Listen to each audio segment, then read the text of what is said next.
এটা হলো Narsingdi golden star park.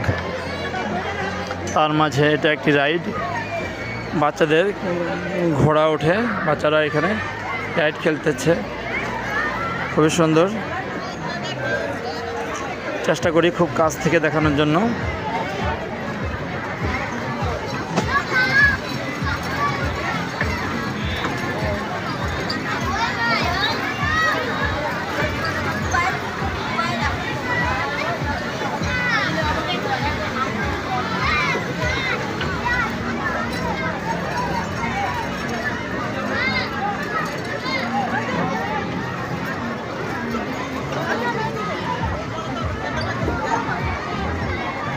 Golden star park শিশুদের জন্য কয়েকটি রাইড আছে, এটাও তার মাঝে একটি খুবই সুন্দর একটি রাইড। রাইডটি ঘুরতে ঘুরতে শেষ হয়ে গেল। ধন্যবাদ, আসসালামু আলাইকুম।